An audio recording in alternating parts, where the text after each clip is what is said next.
Donc une vidéo pour les quatrièmes sur la fabrication des cellules reproductrices et nous allons voir l'appareil reproducteur féminin. Donc vous avez ici un appareil reproducteur féminin vu de face. À la différence du garçon, l'appareil reproducteur féminin, il est interne, il est situé ici dans le bas-ventre. Le garçon, lui, a son appareil reproducteur à l'extérieur du corps. Cet appareil reproducteur féminin, il est constitué ici d'un organe que l'on appelle le vagin. À l'extérieur, l'entrée, les replis de peau s'appellent la vulve, qui sont bordés par les lèvres. Et ici, vous avez l'orifice vaginal. Cet organe, qui a à peu près la taille d'une poire, s'appelle l'utérus.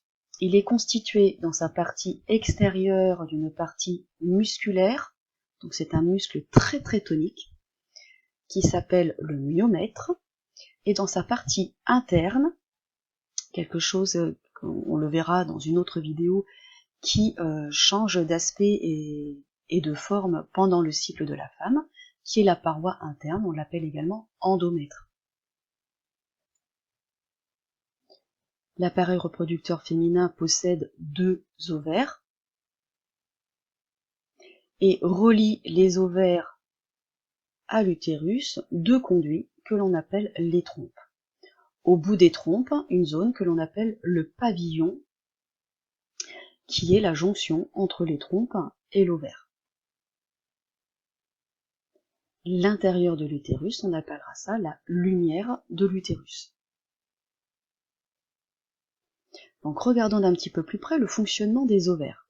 Donc vous avez ici de resituer l'appareil reproducteur au niveau du bassin de la femme, avec son vagin, son utérus, ses trompes et ses ovaires. Ici vous avez une vue en coupe d'un ovaire. Ici il s'agit d'un ovaire d'une lapine. On constate ici dans l'ovaire qu'il y a des poches. On a l'impression qu'il y a comme du liquide à l'intérieur. Ces grosses poches, on les appelle des follicules. Donc sur une vue schématique pour comprendre comment ceci fonctionne. Vous avez ici de représenter en beige les futurs ovules. À ce stade-là, on ne les appelle pas ovules, on les appelle ovocytes. Ces futurs ovules sont d'abord entourés d'une couche de cellules. L'ovocyte plus cette couche de cellules s'appelle un follicule. On parlera de follicule dit primaire. Ce follicule primaire va petit à petit se développer, grossir, et une poche à l'intérieur se forme. Il grossit, il grossit, il grossit, la poche devient de plus en plus importante. On parlera cette fois-ci de follicule dit mature. Ce follicule mature, ou follicule dit mûr, arrive au bord de l'ovaire, et il l'éclate. Et quand il l'éclate, il libère l'ovule. Ça, c'est quelque chose que vous n'avez pas besoin de savoir en quatrième, mais la cicatrice de ce follicule formera un corps jaune qui fabriquera une hormone qui est importante dans le cycle de la femme. Si on regarde au microscope optique différents types de follicules, vous voyez ici l'ovocyte, le futur ovule, entouré de sa couche de cellules. On parlera donc de follicule primaire.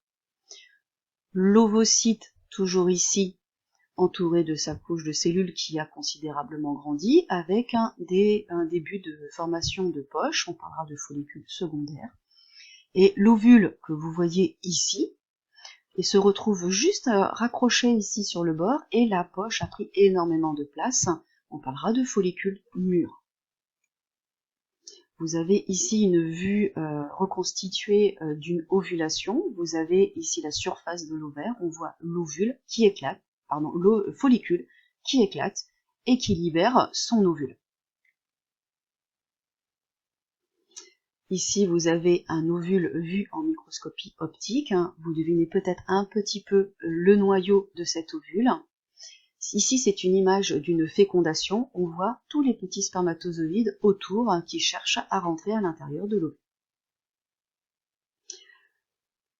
Dans la précédente vidéo où je vous ai parlé de l'appareil reproducteur masculin, pour que le garçon puisse libérer ses spermatozoïdes, il faut qu'il soit en érection.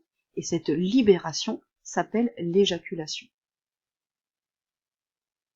Si on prend l'appareil reproducteur féminin, les spermatozoïdes doivent être déposés ici, dans le fond du vagin, dans un endroit que l'on appelle le col de l'utérus.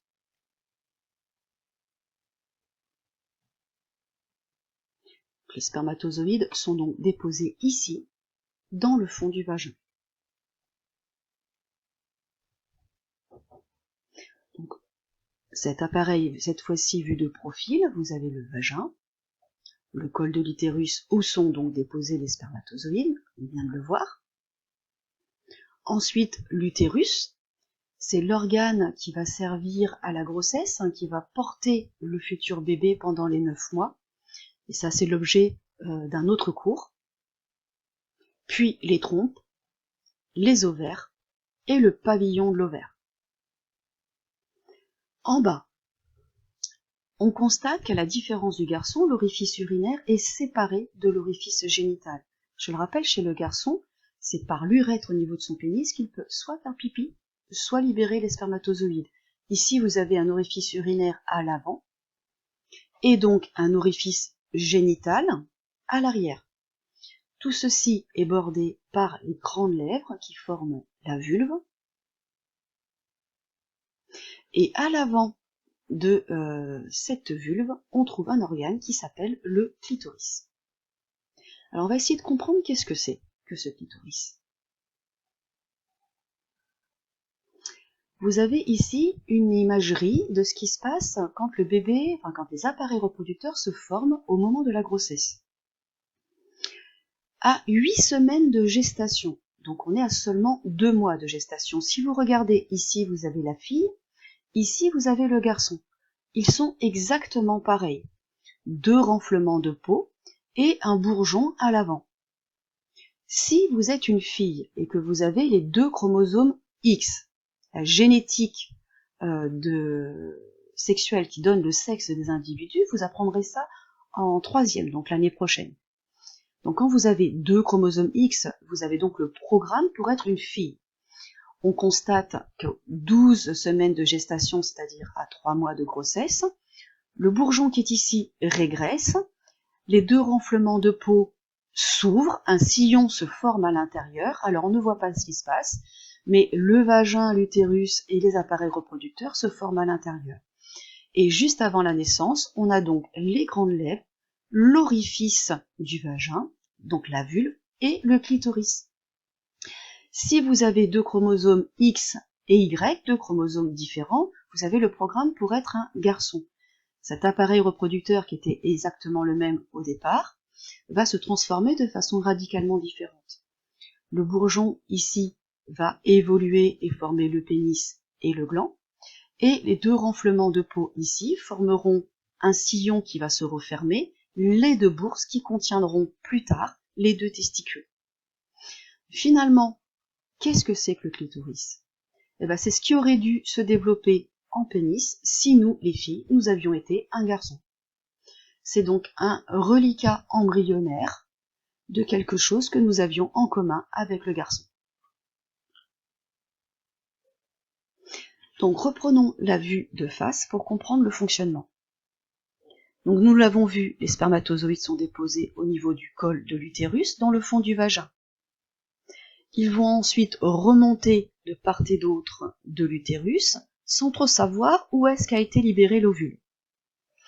L'ovulation n'a lieu que dans un seul des 2 ovaires, donc il n'est représenté ici que d'un seul côté. L'ovule n'a pas la capacité de bouger. Il est donc libéré, on l'a vu quand le follicule éclate, et il est libéré ici dans le début des trompes. Il va attendre 24 à 48 heures, pas plus, que les spermatozoïdes veuillent bien arriver. Donc l'éjaculation a lieu, les spermatozoïdes remontent. Ils remontent des 2 côtés dans chacune des 2 trompes. Ceux qui sont arrivés ici, qui ont fait un trajet immense pour arriver jusque-là, malheureusement, il n'y aura pas d'ovule. Par contre, ceux qui sont arrivés vivants au bout vont réussir à trouver un ovule de ce côté-là. sur environ 100 millions de spermatozoïdes éjaculés au départ, le trajet qu'ils ont à faire est tellement énorme qu'il n'en restera qu'une petite centaine seulement vivant au bout. Et sur cette petite centaine, seulement un arrivera à pénétrer l'ovule pour faire une fécondation. Ici est représenté les spermatozoïdes qui n'ont qu'une hâte, c'est de pouvoir rencontrer et pénétrer à l'intérieur de l'ovule. Une vue en microscopie électronique, vous voyez les spermatozoïdes entourant l'ovule. Vous avez ici de représenter l'ovule qui a été fécondé par les spermatozoïdes. C'est la fécondation. Donc vous avez ici les spermatozoïdes qui rentrent, qui rencontrent l'ovule, un seul ne va rentrer. Cela forme une cellule œuf. On voit ici les deux noyaux, celui de l'ovule et celui du spermatozoïde. La fusion du spermatozoïde et de l'ovule forme une cellule que l'on appelle donc la cellule œuf. Cette cellule œuf va ensuite se diviser, vous le voyez ici, en 2 cellules, puis 4 cellules, puis 8 cellules, puis 16, 32, 64, 128 cellules. Ce processus prend plusieurs jours et au fur et à mesure de ces séparations, de ces divisions cellulaires, cet embryon en formation, qu'on appelle un œuf pour le moment, va progressivement remonter les trompes et ça prend 6 jours. Au 6e jour, l'œuf, constitué d'environ 128 cellules, arrive dans l'utérus. Il va s'accrocher dans la paroi interne de l'utérus, c'est ce qu'on appelle la nidation. On est au 7e jour après la fécondation.